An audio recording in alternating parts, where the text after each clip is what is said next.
On est quand même en train de parler de corps, on est en train de parler de seins qui sont amputés, d'organes génitaux qui sont modifiés ou qui sont carrément ôtés. Se faire l'émancipateur d'une catégorie de population en acceptant des mutilations physiques, ça se plaide, comme on dit chez nous les avocats, chez les juristes. Ça veut dire, écoutez, allez-y, moi j'y vais pas. Une deuxième étude de 2026 a même établi que, après transition, les pathologies psychiatriques augmentent. Il y a un vrai problème, c'est la question de la compassion. On ne peut pas être compatissant à l'égard des patients en niant les fondamentaux de la science médicale. Vous êtes la première et la dernière ligne de défense. Levez-vous, ayez du courage.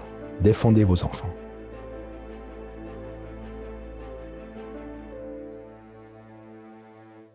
Bonjour Maître Diego Bischoff. Bonjour Madame Rodriguez. Merci beaucoup d'avoir accepté cette interview pour NTD France.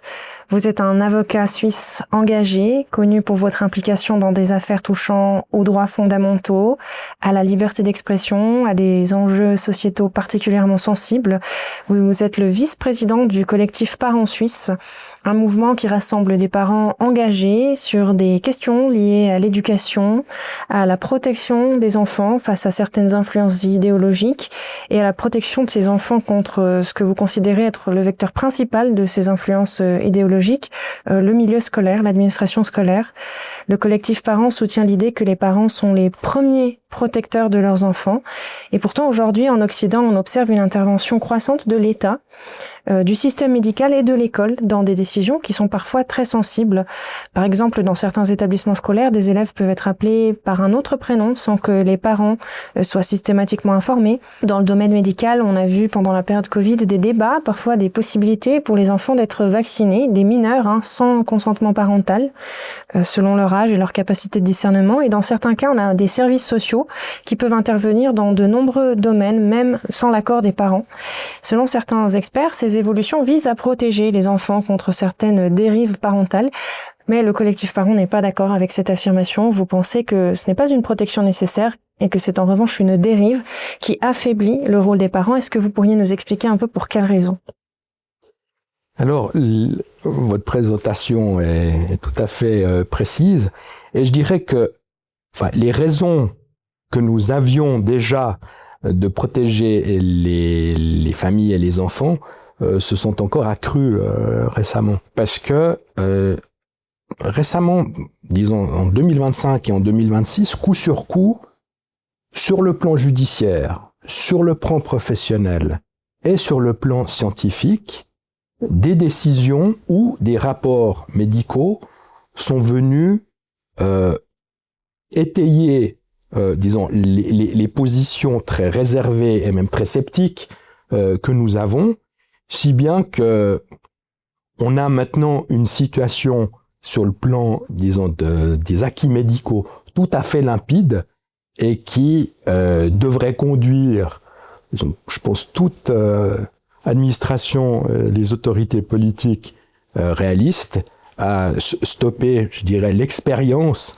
notamment des transitions de genre social, parce que c'est un des problèmes que vous citez. En 2009, il y avait à peu près 50 à 100 jeunes, donc des adolescents ou des enfants, qui étaient adressés aux services de santé pour ce qu'on appelle des dysphories de genre, c'est-à-dire le fait qu'un individu ne se sente pas en adéquation avec son sexe biologique. Ça crée une souffrance, ça peut être un malaise, mais ça peut même aller à des souffrances psychiques très importantes.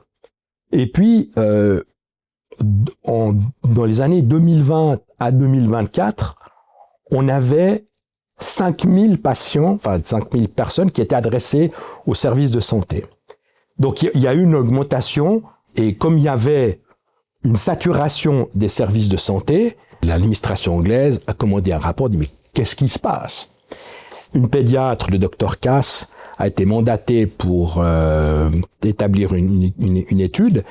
Les conclusions les plus importantes consistaient à dire que le modèle qui consistait à soutenir l'affirmation de genre, les transitions sociales, la prise de bloqueurs de puberté, tout ça devait être stoppé parce que les dégâts sur la santé, ou en tout cas les risques sur la santé, paraissaient importants.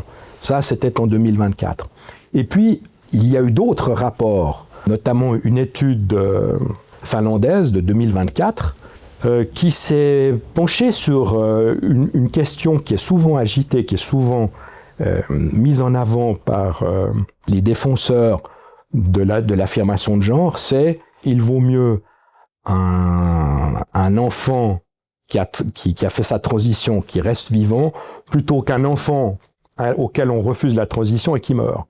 Cette étude a établi que ce rapport entre le risque de suicide et le refus de transition est inexistant.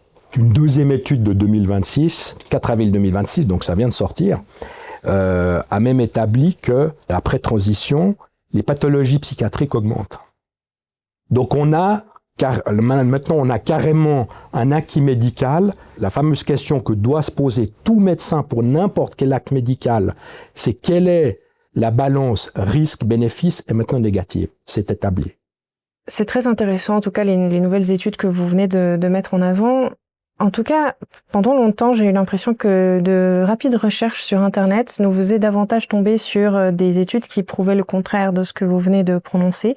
Est-ce que vous pensez que ces études-là sont dépassées aujourd'hui, que ce qui vient d'émerger contredit certaines recherches que certains psychiatres aux États-Unis ont essayé de mettre en avant ou ont souhaité mettre en avant pendant plus de 20 ans maintenant pour justement pousser vers ces transitions On peut avoir, enfin moi qui suis avocat, je suis juriste, je peux avoir un reflet de la crédibilité qu'on peut prêter à ce genre d'études dans l'avis de l'association américaine des chirurgiens plastiques, qui a formulé une prise de position qui engage pratiquement ses 11 000 membres. Donc c'est la plus grande association du monde. Hein. Et comment ça s'est passé? En fait, en 2024, un tribunal new-yorkais, saisi d'une action civile d'une jeune fille qui, à l'âge de 16 ans, a subi une double mastectomie, donc ablation des deux seins. Elle souffrait aussi donc de dysphorie de genre. Elle va voir son psy, et puis son psy, j'imagine, suivant le protocole que vous dites, dit oui, non, alors il faut entrer dans le processus. Hein. Et 6 ans après, se trouvant mal avec son identité, je ne sais pas comment dire, enfin, peut-être qu'elle se sentait garçon ou qu'elle se sentait mal avec son identité sexuelle de fille, elle dit non, finalement, je suis une femme, et elle attaque le psychologue et le chirurgien qui l'a opéré sur la base de la préconisation du psychologue, et elle a gagné, donc elle s'est fait allouer une indemnité de 2 millions de dollars. 2 millions de dollars, bon, souffrance, il y avait le tort moral, et il y avait aussi tous les frais médicaux de reconstruction à venir, 400 000 dollars. Donc c'est pas rien. Comme un chirurgien avait été condamné à 2 millions de dollars, vous imaginez bien que l'association en a eu vent, et très rapidement, elle reprend toute la problématique et elle examine la question sous l'angle médico-légal, c'est-à-dire sous un angle sérieux. Et qu'est-ce qu'elle constate? Elle constate, que toute la trajectoire médicale de prise en charge des enfants et des adolescents en transition de genre ou en dysphorie de genre est lestée d'incertitudes, que ces incertitudes sont cumulatives, qu'en particulier, on ne peut pas établir si à un moment X, un garçon ou une fille, alors comme le disent les études, un garçon biologique ou une fille biologique va persister dans son identification à un sexe autre que son sexe biologique, l'étude a remarqué en particulier que, compte tenu de la jeunesse des individus, le consentement éclairé ne peut pas être obtenu, notamment pour la raison suivante, c'est qu'un individu jeune a beaucoup de mal à conceptualiser son destin d'adulte qui aura peut-être, ou même probablement, du mal à engendrer. C'est quelque chose qui est très difficile à intégrer. Mais l'association américaine, faisant un travail scientifique normal, l'a constaté et dit, et ça, je ne vous cite que 2 ou 3 éléments, mais il y en a des dizaines. Il y avait une avalanche de motifs médicaux qui ont conduit finalement cette association à prendre une position très ferme. Avant 19 ans, avant que les individus aient 19 ans, une intervention, mastectomie,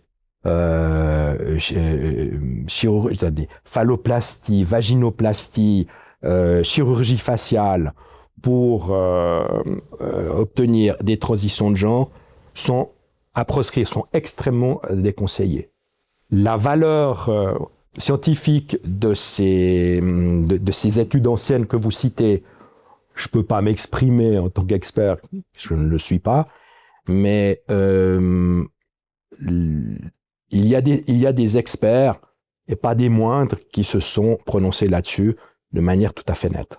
Donc la SPSA avait déjà publié d'autres études qui disaient le contraire auparavant, ou bien ils s'étaient jamais prononcés sur cette question? C'est la première fois qu'ils font une étude sur les changements de sexe.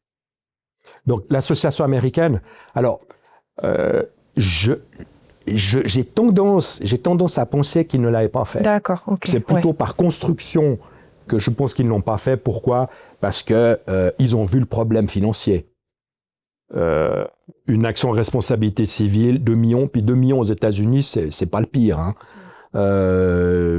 Vous imaginez, vous imaginez les avocats de l'association ont dû tirer la sonnette d'alarme en disant, écoutez, faudrait pas qu'on ait une aval. D'ailleurs, pour aller dans ce sens-là, après le verdict new-yorkais dont je vous ai parlé de 2024, il y a eu 30 actions qui ont été intentées. Donc, il y a eu la première et il y en a eu 30 ensuite. Donc, ça veut dire qu'il y a le feu de la maison. Oui, c'est intéressant. En tout cas, je mentionnais tout à l'heure ces études et je pense qu'il y a certains professionnels qui continuent à se baser sur celles-ci, donc les études qui sont en faveur des transitions chez les jeunes, parce qu'on a des professionnels qui aujourd'hui encore affirment que les traitements répondent à une souffrance qui est réelle et que ça peut sauver des vies. On a même eu un documentaire récemment, si je me trompe pas, sur Arte, qui mettait en avant la souffrance des jeunes sous le mandat de Trump, qui a interdit les transitions de genre, qui a visé à limiter au maximum ces transitions. Comment est-ce que vous répondez à tous ces experts qui, aujourd'hui, dans le débat, affirment que les transitions peuvent vraiment régler des problèmes psychologiques profonds? Chers téléspectateurs, chères téléspectatrices, si vous avez aimé cet extrait, je vous invite à visionner la vidéo dans son intégralité sur Epoch TV en cliquant sur le lien situé dans la barre d'information sous la vidéo. Sur Epoch TV, l'inscription est gratuite et vous aurez également accès à davantage de contenu premium, des articles d'analyse de l'actualité ainsi que des interviews. J'espère que cette offre enrichie vous plaira et je vous dis à bientôt sur NTD France.